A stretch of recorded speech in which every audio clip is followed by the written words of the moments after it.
Hola, les damos la bienvenida a una emisión más del programa Enlace UPN, que se transmite por internet a través del canal de televisión de la Universidad Pedagógica Nacional. Hoy continuamos con la serie de programas dedicados a los proyectos de investigación que se realizan en las áreas académicas de nuestra casa de estudios, la UPN. En esta ocasión están con nosotros la maestra Victoria Morton Gómez y la maestra Sofía García Romo, quienes nos hablarán sobre el proyecto de investigación, educación artística, estrategias de aprendizaje y valores educativos en la enseñanza secundaria en México. Ahora les proporcionaremos algunos datos sobre nuestras invitadas. Victoria Eugenia Morton Gómez obtuvo la licenciatura en Psicología por la Universidad Autónoma de Nuevo León y la maestría en Investigación y Desarrollo por la Universidad Iberoamericana. Ella es autora de alrededor de 25 publicaciones, ha sido congresista y conferencista a nivel nacional e internacional. Obtuvo el Premio Nacional de Educación por el Arte en 1999 y 2011. Gracias por estar con nosotros. Gracias. María Sofía García Romo, ella es licenciada en Psicología por la UNAM y maestra en Desarrollo Educativo en la línea de Educación Artística por parte de la Universidad Pedagógica Nacional y el Centro Nacional de las Artes. Ha colaborado en las áreas educativas de varios museos y actualmente se encuentra al frente del área de servicios educativos y atención al público del Museo del Estanquillo. Muchas gracias por acompañarnos. Muchas gracias. Maestra Morton, ¿cómo se ha entendido tradicionalmente la enseñanza en general y la educación artística en particular? Hablar de la educación artística implica una reflexión profunda acerca de todas las teorías de la educación que han confluido para darle vida. La enseñanza se puede entender desde un enfoque tradicional como transmitir conocimiento, o se puede entender como el desarrollo de habilidades, o quizás como propiciar experiencias para que los sujetos desarrollen el ser, o el desarrollo de diferentes tipos de competencias, dependiendo del enfoque en el cual nosotros nos ubiquemos. Para pensar en el campo de la educación artística tenemos que reflexionar un poco más de este binomio que es educación y arte. La construcción del concepto de educación artística implica pensar qué es el arte, desde el arte entendida como Platón, como belleza, o el arte entendida como Aristóteles, creación de formas, o quizás a enfoques más contemporáneos que tienen que ver con la experiencia estética o con el choque, a manera de Bergson, el arte como choque, o algunos otros que lo entienden solamente como apreciación de los distintos construcciones culturales, no solo artísticas, que se van creando en las distintas sociedades. Estas nociones de arte van a determinar y van a tener implicaciones en la construcción del concepto de educación artística. Estas y otras más contemporáneas ya en el siglo XX, donde se habla de la representación de aspectos de orden simbólico en la construcción cultural, de la creación y la reconstrucción de procesos identitarios en las sociedades multiculturales, de acuerdo al enfoque más multicultural de la educación artística en Efland y Chalmers. Y la educación artística surge en otros países, no en el nuestro, hace 125 años, según Chalmers. Y hay una noción que maneja el maestro Reyes Palma, que dice que la educación artística es un proceso de acción-comunicación a través del cual se conforma el comportamiento estético de una sociedad. Hablar de esta noción implica reducirla muchísimo, pero ya nos da una plataforma para ir comprendiendo qué es la educación artística, que implica algo mucho más amplio, según hemos entendido y hemos venido construyendo con Sofía a lo largo de esta investigación que hemos desarrollado juntas, que tiene que ver con aspectos que ya se van consolidando y se van escribiendo en la Conferencia Mundial de la Educación Artística de la UNESCO en el 2005 y también por otros organismos nacionales e internacionales. Nacionales en nuestra Secretaría de Educación Pública, en la OEI y en otras organizaciones, que hablan que la educación artística tiene por principio que hacer que el otro comprenda que tiene derecho a apreciar el arte, a transitar experiencias artísticas y estéticas. Tiene derecho a comprender el patrimonio cultural y valorarlo, y también preservarlo. Tiene derecho a establecer intercambios y entendimientos con los otros a través de experiencias de los objetos culturales construidos a lo largo de la historia en diferentes contextos culturales. Y así son muchísimos más preceptos que quizás abundaré en el siguiente segmento, pero que tienen que ver con lo que se escribe. Yo tuve la fortuna de estar en la Conferencia Mundial de la Educación Artística en Corea, y estos preceptos se fueron desarrollando por los diferentes continentes hasta poder elaborar un escrito que se llama Las Rutas de la Educación Artística, que tiene implicaciones también y se retoma para la elaboración de los nuevos planes y programas de la educación secundaria que estamos manejando ahorita. Muy interesante, porque además nos plantea un panorama que deja de ser exclusivamente focal y ubica el problema, digamos, o las perspectivas y la prospectiva de la educación artística en la actualidad. O sea que estos 120 años han sido como muy veloces en términos de distintos avances, ¿no?, de la misma en sus conceptualizaciones y demás. Y al respecto, ¿cuáles son los objetivos que se le han asignado a la enseñanza de las artes dentro de la escuela y la sociedad?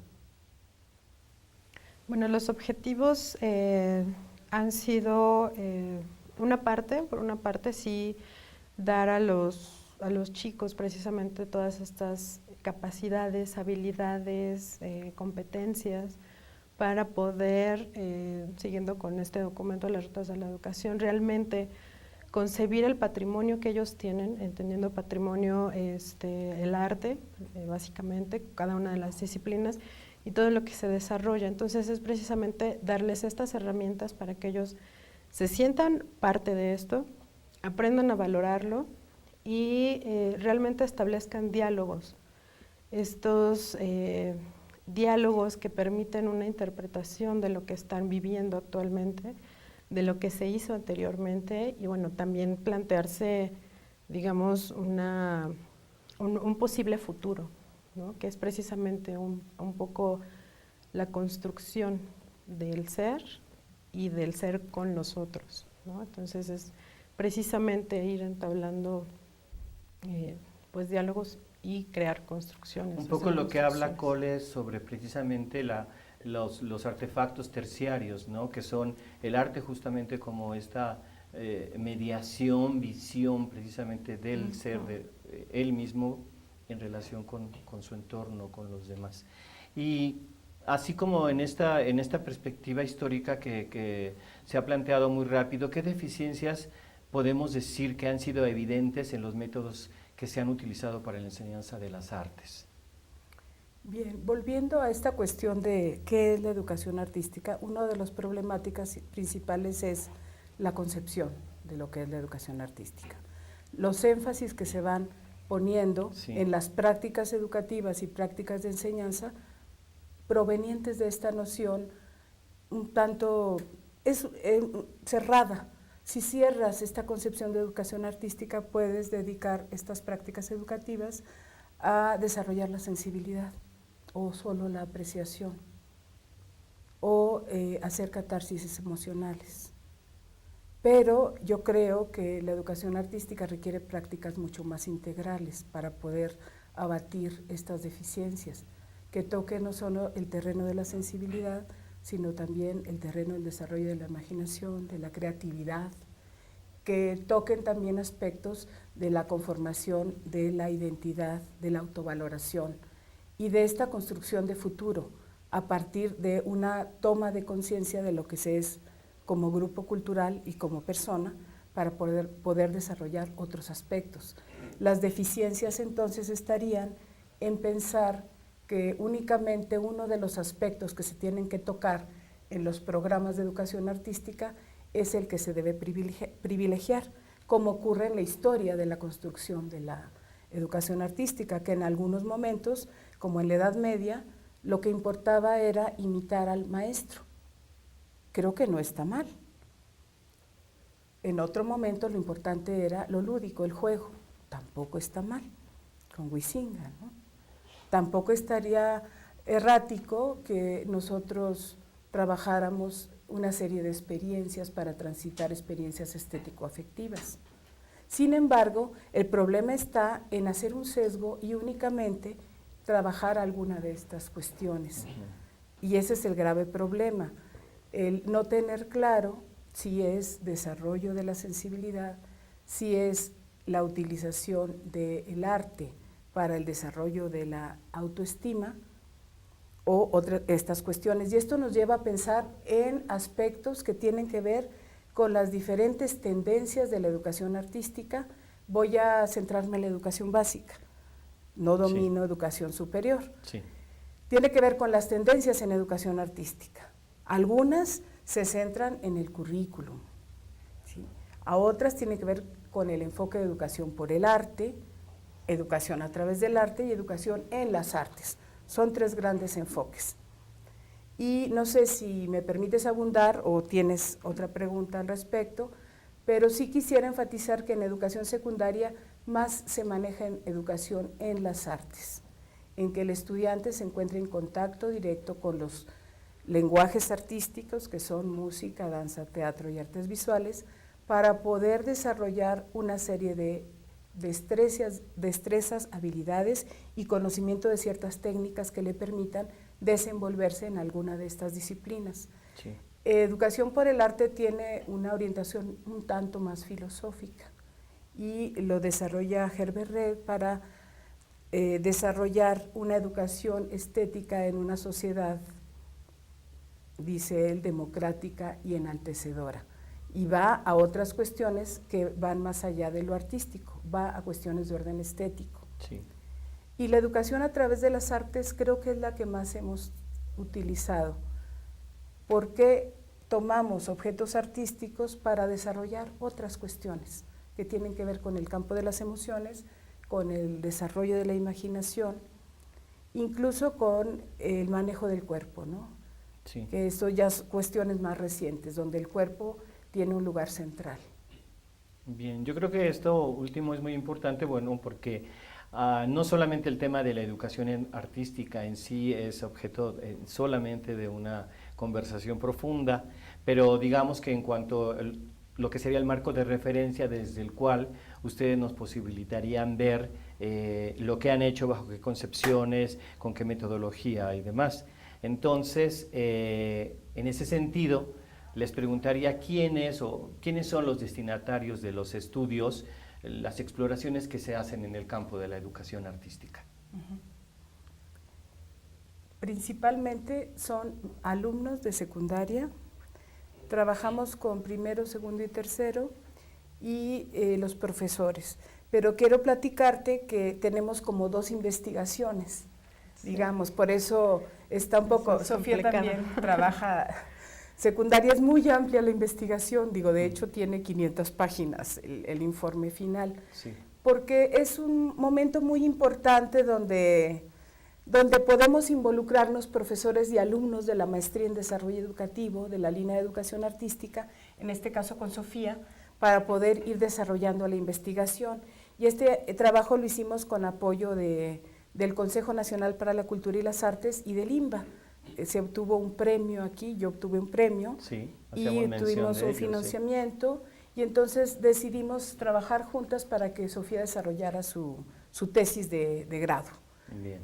Y trabajamos precisamente con alumnos de secundaria y profesores de artes visuales en concreto. Sí. Fue un poco difícil encontrarlos, están muy dispersos, tienen ciertas condiciones laborales de capacitación que les impiden ser entrevistados o asistir a unos talleres que les ofrecimos un poco para hacer una intervención donde ellos recuperaran la voz, le llamamos Descubriendo mi método, acerca de cuáles son las características de su metodología de trabajo.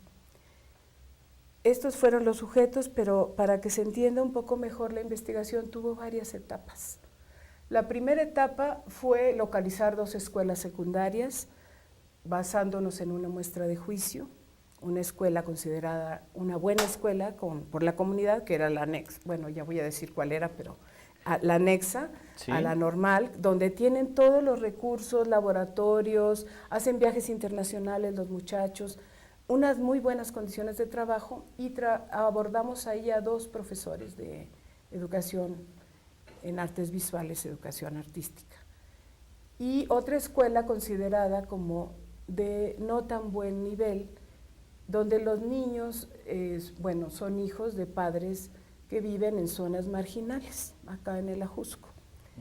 Acá en la otra escuela, en la que está considerada como una buena escuela, los padres son profesionistas, tienen apoyo en la casa, tienen apoyo en las tareas, no se transportan de una manera tan difícil en transportes, tienen otras condiciones. Sí. Entonces hicimos un diagnóstico ahí, yo hice un diagnóstico exploratorio para ver distintos aspectos de la educación artística. Uno que tenía que ver con cómo enseñan los profesores y otro con cuál es el valor que tiene para los jóvenes las artes visuales. Y entonces se diseñaron entrevistas para profesores, para estudiantes. La siguiente etapa fue que a partir de este diagnóstico nos percatamos que había que indagar un poco más con otros profesores. Así, con una base de datos de la Secretaría de Educación Pública, logramos detectar 3 delegaciones donde se concentraban los maestros de educación artística de artes visuales. Y fueron las delegaciones en las que trabajamos: Venustiano Carranza, Cuauhtémoc y Iztapalapa. Bueno, históricamente ya dicen bastante esas Sí. zonas, ¿no? Sí. ¿Y cuáles son los objetivos particulares que tiene el proyecto? Bueno, voy a explicar el mío y cómo se suma el de Sofía, que es más de gestión cultural, a estos grandes objetivos, para que podamos ver como las 2 formas en las cuales podemos ir construyendo maestros y estudiantes juntos. De acuerdo. ¿Sí? Sí. El objetivo de la investigación era elaborar un diagnóstico acerca de cómo es que se dan los procesos de interacción en la enseñanza de las artes visuales. Ese era un objetivo. El segundo objetivo era reconocer cuáles son los materiales y el uso didáctico de los mismos que hacen los maestros en el proceso de enseñanza de las artes visuales en educación secundaria. También el siguiente objetivo tenía que ver con cómo reciben los estudiantes o cuáles son las producciones que realizan los jóvenes a partir de este tipo de experiencia que propicia el profesor de artes visuales. Esos eran como los 3 grandes objetivos prácticos. Después se agregó uno, que era el dar la voz a los profesores, que ellos descubrieran por sí mismos cuáles son los atinos o las cosas positivas de su método, porque en lo general en las primeras entrevistas solo hablan de cosas que no hacen bien. Hay una autodescalificación tremenda en el profesor y decidimos crear un espacio más amable en el Museo de Arte Moderno, donde ellos pudieran tener condiciones para ir revalorizando su práctica docente. Y ahí hicimos un giro metodológico después del diagnóstico, que era hacer una intervención más desde la investigación-acción y desde un paradigma de gestión cultural que trabaja Sofía, y cada una tomó unos datos para el análisis. Yo me aboqué más al método y las prácticas positivas de los maestros que fueron surgiendo en el tercer encuentro. En los primeros encuentros únicamente pues decían que no tenían material, que no lo podían hacer, y ya en el tercer encuentro, que sostuvimos con ellos de 2 días, de trabajar varias horas seguidas, fue cuando lograron establecer pautas didácticas para la educación en artes visuales, con algunas imágenes inspiradoras que fuimos recopilando con el apoyo de un artista plástico, que es el maestro Carlos Cañedo, Sí. que contribuyó, porque yo estoy en el área de educación intercultural, entonces me decían, ponle algo de intercultural. Yo decía, pues es que el arte no la podemos ceñir solo al arte clásico, a Europa, sino que para mí el arte es eso, es intercultural. Entonces, allí lo que se volvió más intercultural fue el uso de las imágenes que trabajamos en la tercera etapa de la investigación. Sí. Te propongo que hagamos una pausa ahora, Sí. después de que hablamos de los objetivos de su investigación. Ahora les proporcionaremos las siguientes instrucciones para que puedan ingresar al portal de nuestra programación. Adelante con la cápsula. Para acceder a las transmisiones por Internet del canal de radio y televisión de la UPN, escribe la dirección radioytv.upn.mx en el espacio identificador de la página web en la parte superior. O busca nuestra página en tu navegador. Simplemente teclea esta dirección y en la búsqueda aparecerá la página del portal. Ahí podrás seleccionar la programación de televisión, de radio o las transmisiones en vivo. Para otros dispositivos como teléfonos celulares con sistema operativo Android, iPod u otros, sigue las indicaciones que aparecen en tu dispositivo. Ustedes nos hablaban hace un momento sobre las características de los participantes, las zonas y demás que eligieron. ¿Sí? ¿Podríamos abundar un poquito sobre esto en ambos casos? Con mucho gusto. Yo creo que para entenderlo mejor yo suelo ser más didáctica por escrito en los libros que de manera verbal, pero si quisiera, me leen el libro. Cuenta con que lo leeremos.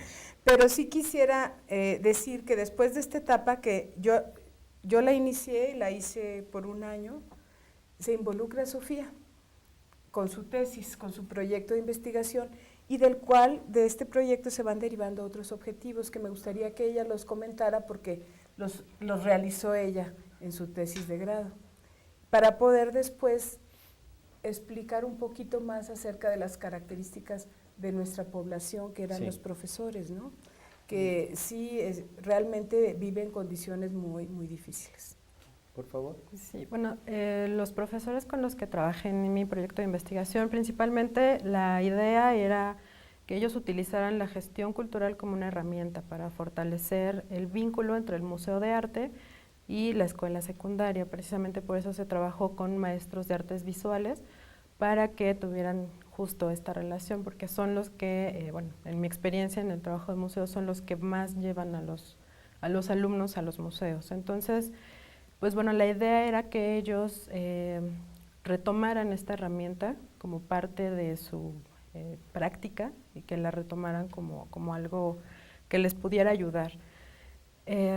Los maestros en las escuelas en las que trabajamos, que bueno, como comenta la maestra Morton, sí fue difícil poder contactarlos porque están muy diseminados por todas las escuelas, es difícil acceder a ellos. Con los que pudimos trabajar eran maestros de artes visuales de secundaria técnica, que son los que de alguna manera tienen una complejidad para trabajar, tienen muchísimas trabas administrativas, incluso para poder dar sus clases es muy difícil para ellos. Y la idea de los dos modelos de gestión cultural que utilicé es precisamente generar comunidades, tanto al interior como al exterior de la escuela. Al interior de la escuela nos pudimos dar cuenta que precisamente son, digamos, como el backup de la escuela secundaria. En realidad no están considerados como maestros de asignatura. Hacia el exterior, bueno, por estas limitantes administrativas que tienen, tampoco tienen, digamos, una proyección. Y la idea principal de la gestión es justo que ellos realicen esos diagnósticos desde su propia práctica, en su entorno, para la creación de esas comunidades. Digamos que cada uno de ellos también tenía una formación distinta. La mayoría eran diseñadores gráficos, que tampoco tiene una relación tan directa con las artes. Incluso nos llamó mucho la atención que había una maestra con posgrado en artes visuales, muy interesada en la formación de los chicos, y algunos otros que bueno, no tenían una formación directa con las artes, pero que con la experiencia fueron generando unas prácticas educativas pues bastante exitosas, ¿no? con estrategias muy interesantes incluso.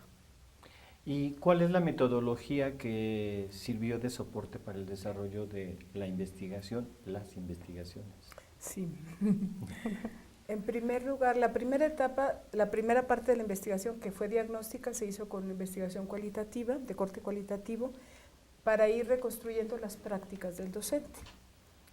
Posteriormente se soñó, y ahí tuve que hacer un corte, con hacer un registro etnográfico de todas las interacciones que se daban en el proceso de enseñanza-aprendizaje en el aula. Ahí tuvimos, bueno, yo tuve muchos obstáculos para poder acceder a ese espacio, porque cuando hacía las visitas en el poco tiempo que se dedica a la educación artística, Sí. se cancelaba la clase, se iba a ensayar para el festival de 10 de mayo, el maestro lo mandaban a hacer otra cosa o atender un grupo de un maestro que no estaba, entonces no había ese espacio para hacer la observación.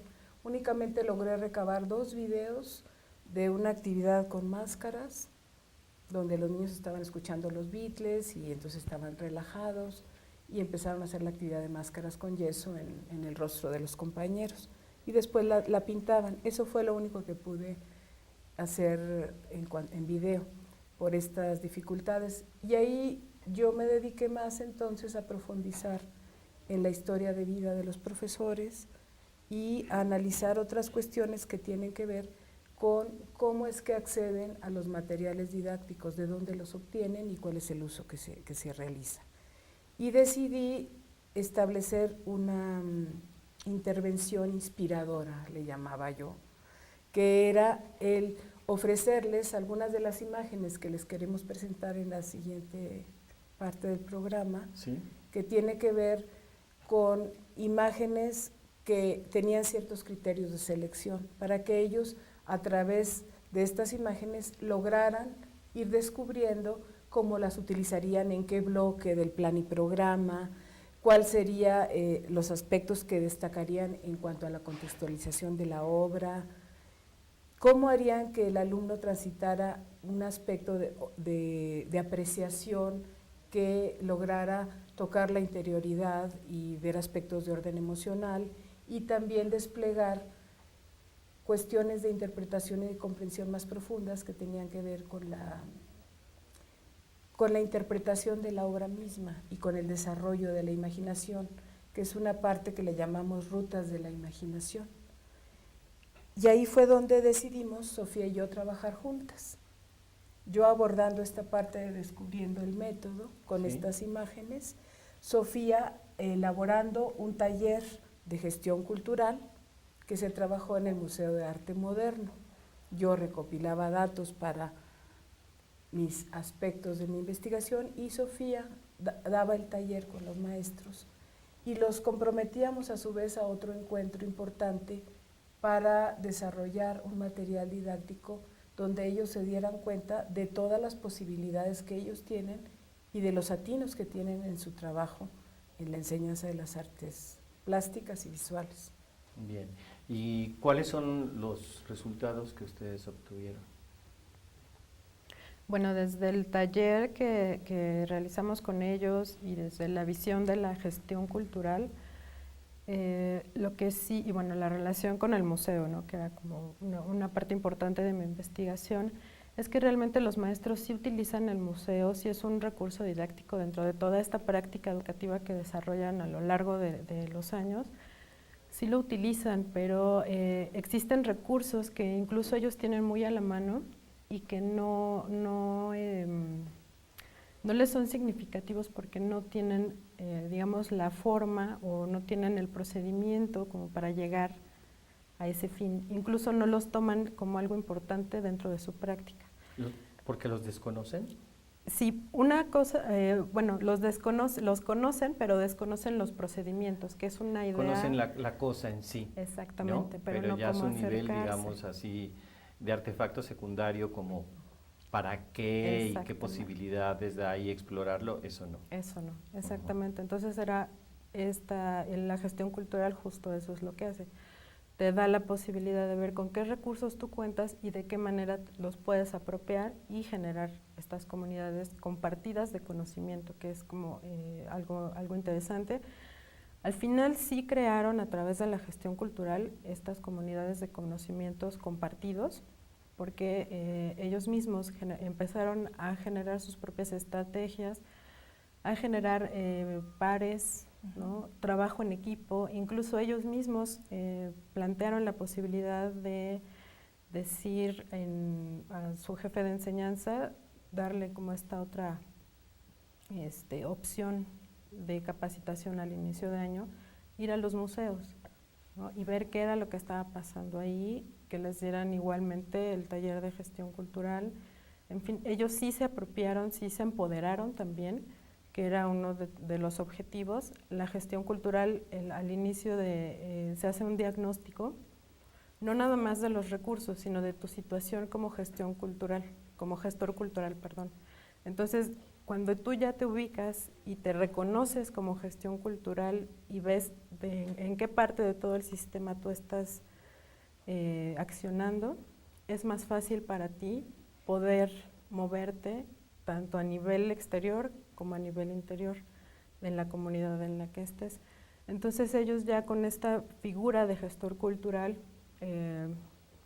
ellos pudieron de alguna manera empoderarse y sí verse a ellos mismos como los maestros de educación artística, que no lo tenían tan claro.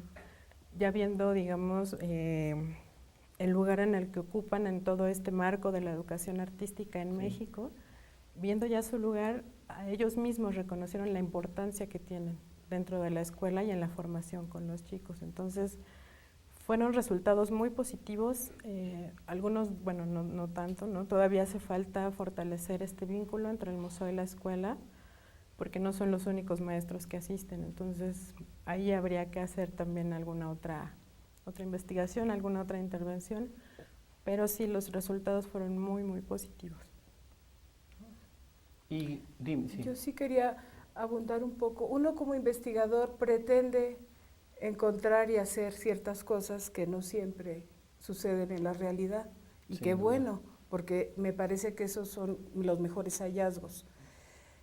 Nosotros pretendíamos trabajar cuestiones didácticas con las imágenes, con ellos, y crear un material conjuntamente, de manera colectiva, después de la fase de la toma de conciencia sobre la gestión cultural.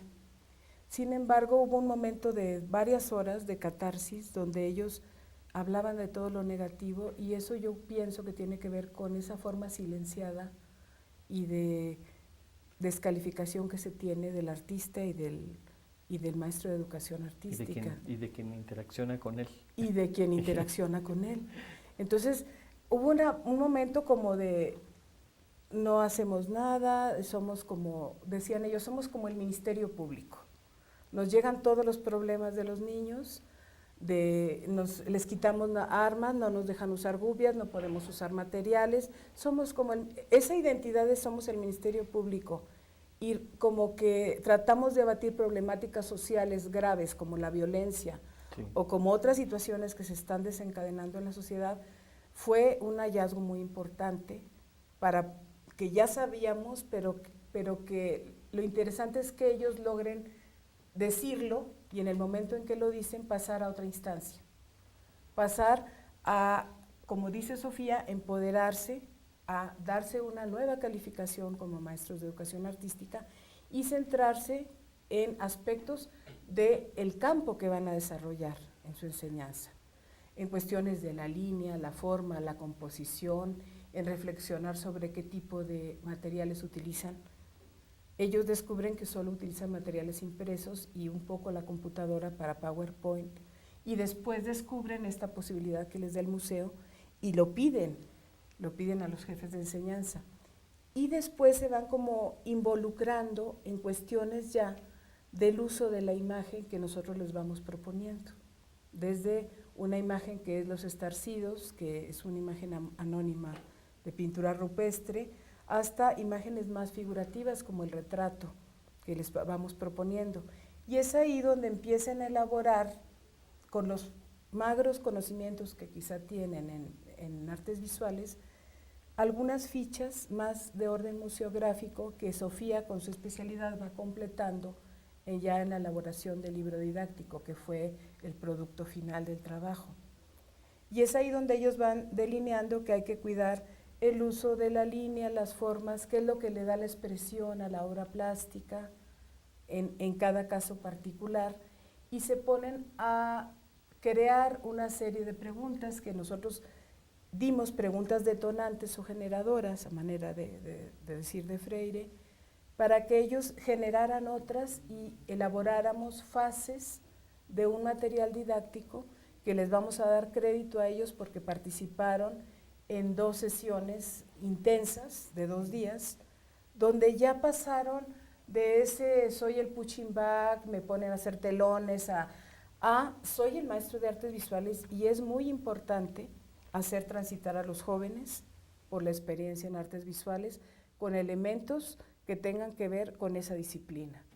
Lo interesante es también cómo ellos mismos transitan, ¿no? Cómo se da esto precisamente a partir de ellos haber transitado. Estamos hablando de algún modo de ciertos productos. Sí. Esto último a lo que hace referencia, ¿se consideran como productos que derivan de la investigación? De la primera parte no, porque era un diagnóstico donde yo tomo la posición de que entrevisto y analizo los datos que me das, y a partir de ahí genero la intervención.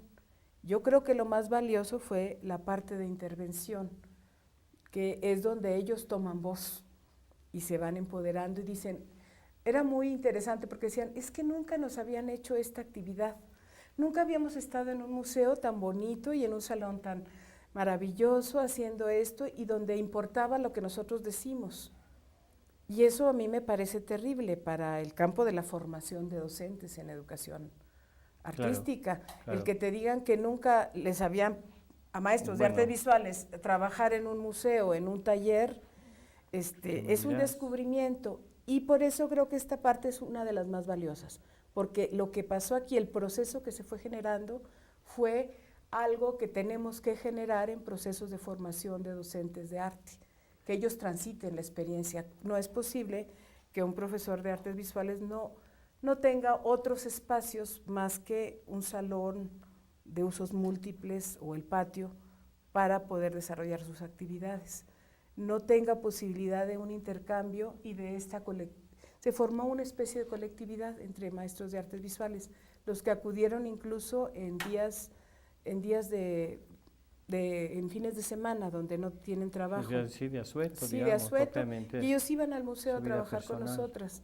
Entonces, ese tipo de cuestiones donde yo ya me voy a ir a conclusiones, esta es una conclusión importante, perdón, pero tiene que ver con que pues, se puedan trabajar el investigador, el especialista en artes visuales, los profesores, con usos adecuados y pertinentes de materiales plásticos inspiradores que puedan hacer toma de conciencia acerca de cómo es que se tiene que enseñar esa disciplina para jóvenes de secundaria y cuáles son los alcances que tiene que tener para poder crear comunidad entre investigadores, profesores y artistas, que esto ya se ha logrado en otros países, pero en México estamos, digamos, buscándolo y luchando por eso.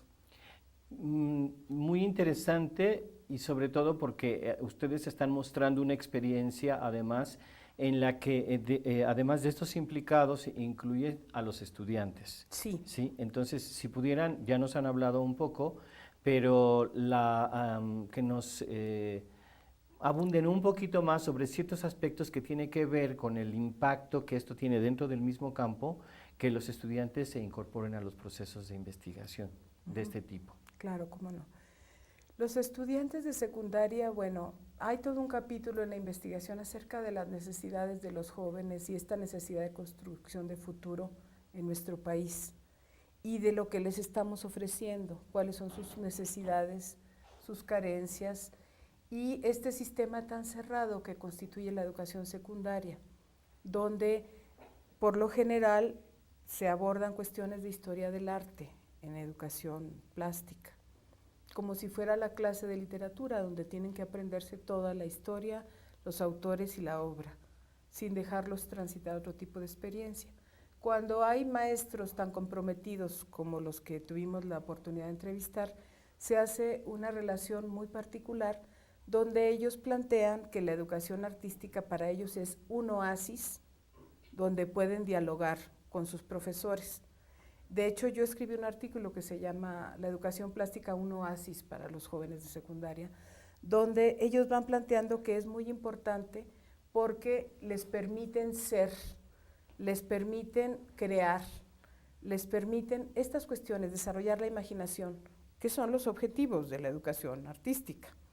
Y también lo interesante son los resultados y los productos a los cuales ellos van llegando con estos dos profesores de la primera etapa del estudio, que yo hice un análisis plástico de las producciones, que bueno, no es un poco amplio, pero sí puedo decirte que en cada una de las producciones a las cuales ellos van llegando, que puede ser el círculo cromático, o que puede ser una máscara, o que puede ser un paisaje, porque ahí se les daba libertad para el trabajo final de utilizar alguna de las técnicas que se ven a lo largo del semestre. Sí, con un análisis plástico que trabajamos Carlos Cañedo y yo, logramos descubrir que a pesar de las limitaciones, del poco tiempo, de las condiciones de trabajo de los profesores, los alumnos llegan a elaborar materiales muy dignos donde se observa un buen uso del color, manejan materiales hechos con técnica lápiz, con buenas difuminaciones, con contrastes de color, hay una adecuada composición, un buen uso del plano, hay también elementos ya como de un estilo estético que se vislumbran, muy incipiente, pero que tiene que ver con una construcción más en el orden de las artes visuales. Gracias. En un momento continuamos con nuestra charla. Ahora veremos una cápsula sobre los servicios que ofrece la sala de videoconferencias y los salones electrónicos de nuestra casa de estudios. Regresamos en unos instantes. La Universidad Pedagógica Nacional cuenta con salas de cómputo, salones electrónicos y sala de videoconferencias, equipadas para fortalecer y apoyar el proceso de enseñanza-aprendizaje de su comunidad. Estos recursos permiten desarrollar las competencias en el manejo y uso de las tecnologías de la información de los estudiantes y contribuyen a la actualización del personal académico de la institución. Las salas de cómputo se encuentran en el nivel amarillo, en los salones 334 y 335, y en el nivel azul, en los salones 441 y 442. Cada una de ellas cuenta con 25 computadoras con acceso a Internet. Los salones electrónicos están equipados con pizarrón interactivo, proyector y una computadora. Contamos con 10 salones, 7 en el nivel amarillo y 3 en el nivel rojo. La sala de videoconferencias está totalmente automatizada para enlazar en tiempo real a los participantes de proyectos académicos con alumnos, docentes e investigadores de universidades nacionales e internacionales. Se encuentra instalada en los salones 444 y 445 del nivel azul. Además, si tu computadora portátil cuenta con tarjeta de red inalámbrica, tienes acceso gratuito a Internet en las áreas de la Biblioteca Gregorio Torres Quintero, en el cuarto piso de todos los edificios de la UPN y en las salas de cómputo. El horario de atención de estos servicios es de 8 a 21 horas y puedes solicitarlos con Maribel Peña en la Secretaría Académica o llamar al 5630-9700, extensión 1327. La reservación de las salas de cómputo, salones electrónicos y del aula de videoconferencias también puede realizarse a través de Internet por el profesor responsable en el sitio http://cecif.upn.mx. Continuamos conversando con nuestras invitadas. Han hecho referencia, ha hecho referencia en distintos momentos acerca de un material, de unas imágenes, no sé si podríamos abundar al respecto. Como no, hay una serie de 21 imágenes de diferentes, el criterio para la selección de estas imágenes era que fuera arte para diferentes sociedades, no solamente para una, en esta cuestión de lo intercultural, que tuviera un significado en esta cuestión de otra, que hubiera retrato, que hubiera una obra con recursos, con economía de recursos expresivos, como algunas obras orientales coreanas, otras más figurativas y otras un tanto abstractas, partiendo también de algunas pinturas rupestres. Se hizo una selección, claro, considerando otros aspectos plásticos que en este momento no voy a abundar, para poder presentárselos a los profesores y de ahí elaborar el material didáctico. Me gustaría abundar en 3 de las imágenes, porque son 21 y creo que no daría el programa para todas, Sí. pero sí con estas 3 imágenes podemos tener la idea de cómo está estructurado el material didáctico. De acuerdo. Todavía tenemos dudas si quitar la contextualización que está al principio, como están los programas, porque distrae un poco, quizás la vamos a pasar al final. Pero está compuesto el material didáctico por una contextualización de la obra, por una significación de la obra y una comprensión, que se le pide una comprensión al estudiante, y una interpretación. Después se le da la ficha a manera museográfica, la ficha de la obra, y por último está la etapa de las rutas de la imaginación. Estos 4 momentos se trabajan primero con los profesores para ver cómo viven ellos la imagen y después con los alumnos, para que ellos hayan transitado también la experiencia, que esto para nosotros es muy importante. Y estas 4 etapas se abordan con todas las imágenes. Con todas las imágenes. Me gustaría Sí. que Sofía hablara, y yo les voy a hablar también un poquito de alguna, para que vieran cómo se va manejando el libro, ¿sí? ¿Cómo no? Sí, de hecho, bueno, la primera imagen es la de Estarcido, que es justamente una pintura rupestre. En el trabajo con los maestros, lo que ellos la ubicaron, justo en este desarrollo que hicieron, lo ubicaron en el primer bloque, en las imágenes de mi entorno. La idea de utilizar esta forma o esta metodología de trabajo con los maestros es un poco el acceso, primero, que es lo que trabajamos en los museos.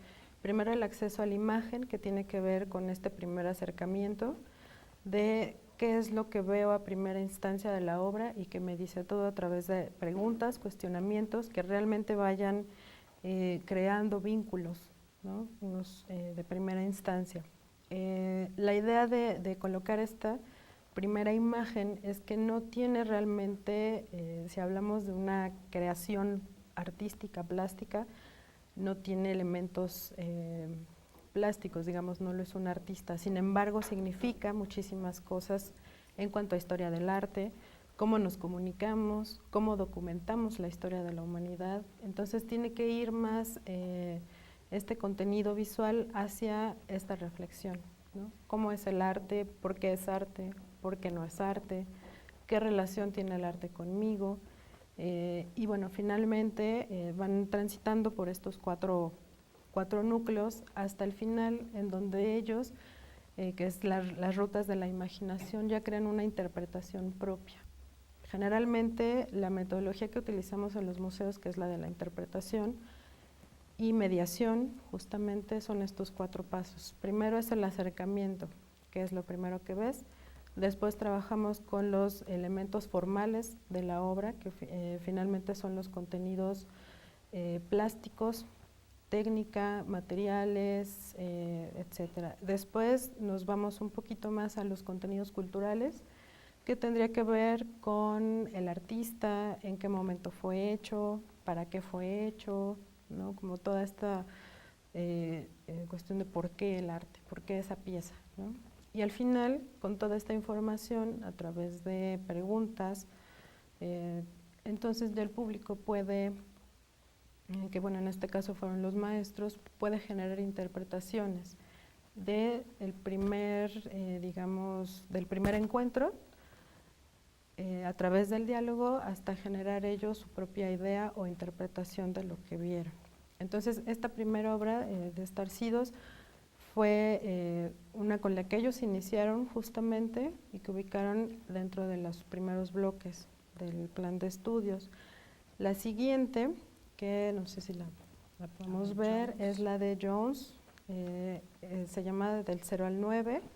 Esta obra justo da un brinco en la historia del arte, digamos, desde los años 70. Y esta obra, que como lo menciona la maestra Morton, tiene otras características que es completamente distinta. Esta plantea una idea entre arte-objeto, que finalmente pues ya son corrientes, son estilos, son géneros ya más actuales, más contemporáneos, modernos dentro del arte, y plantea una diferencia con la imagen figurativa, que precisamente los maestros ubicaron en el bloque 2.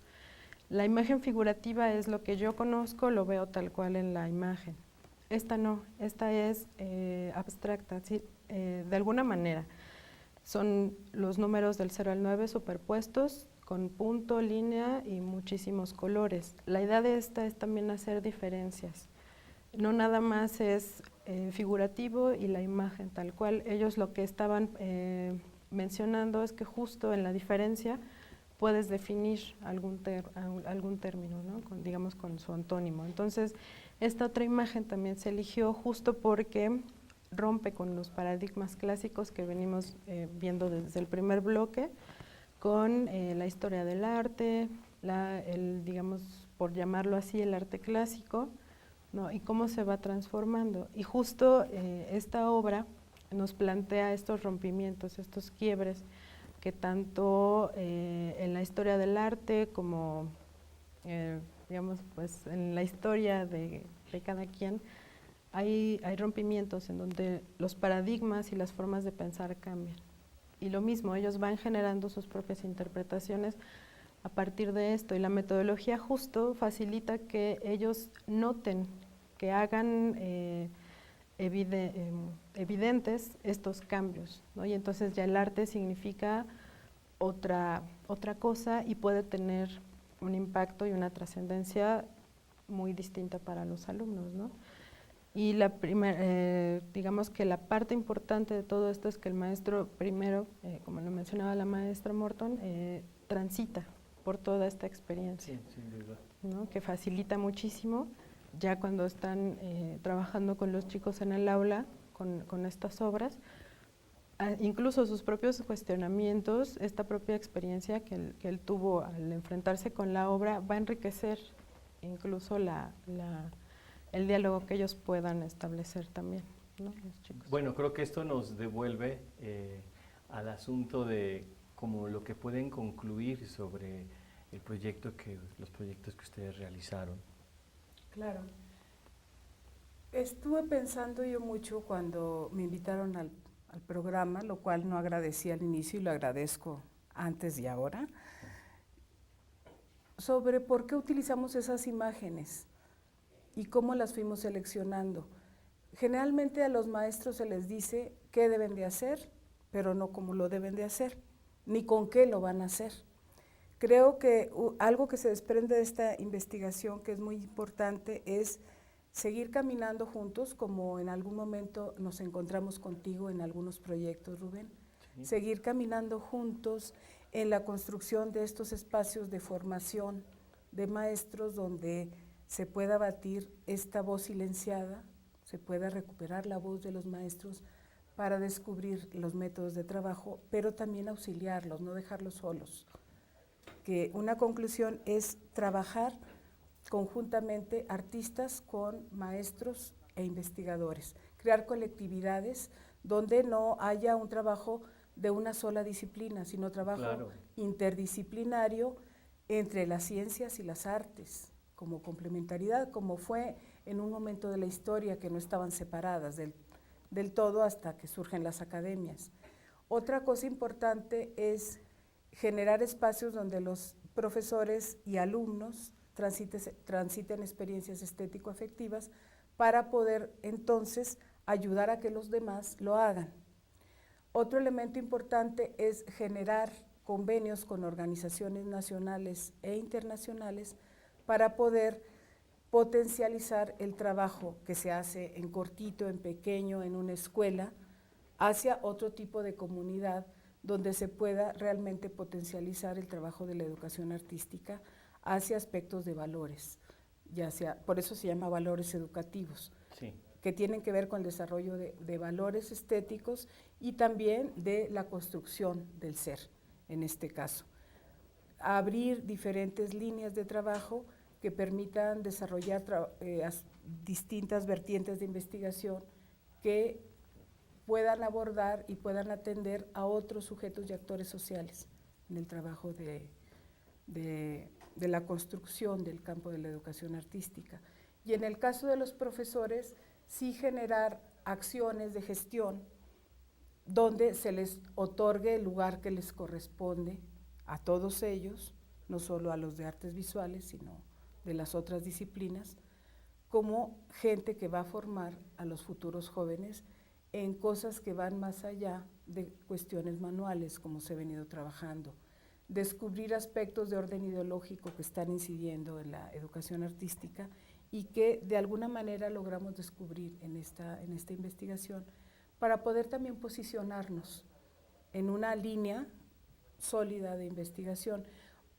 Otra de los aspectos que sí creo que permite ver la investigación fue el crear una plataforma teórica metodológica sólida, que en este programa no se puede desarrollar, pero que en futuros encuentros… Espero que podamos hacerlo. El tiempo casi se nos va a terminar y sí quisiera pedir si nos pueden comentar acerca del libro que se deriva de este trabajo de investigación, en este lapso breve de tiempo. Sí, cómo no. Pues ya está terminado, le estamos haciendo correcciones, hay cosas que todavía nos falta equilibrar, en algunas imágenes como en la coreana, de la oriental, que ya no dio tiempo de ver, trabajamos mucho la técnica y la tinta y por qué se usó, y en otros nos vamos más a la forma.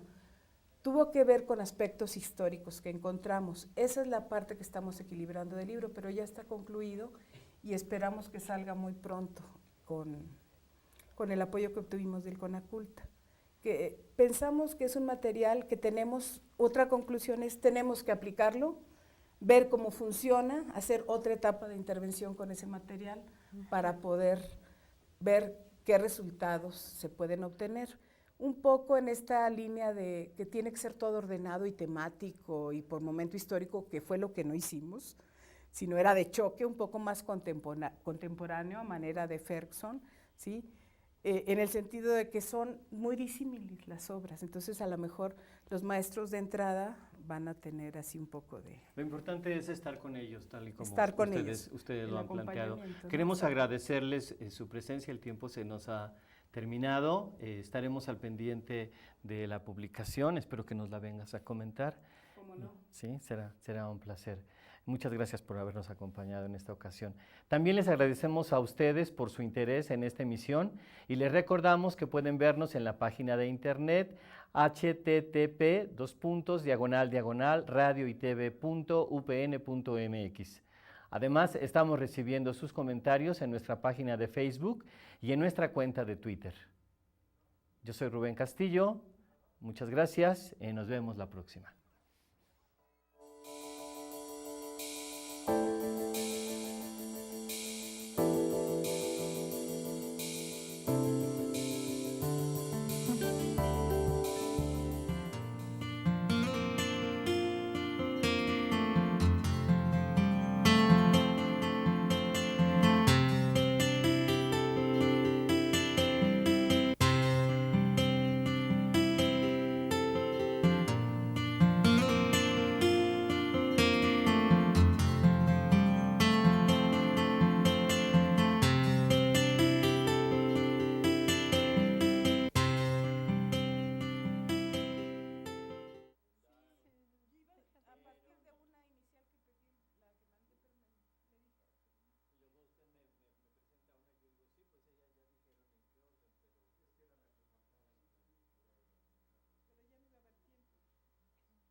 Esto es muy difícil.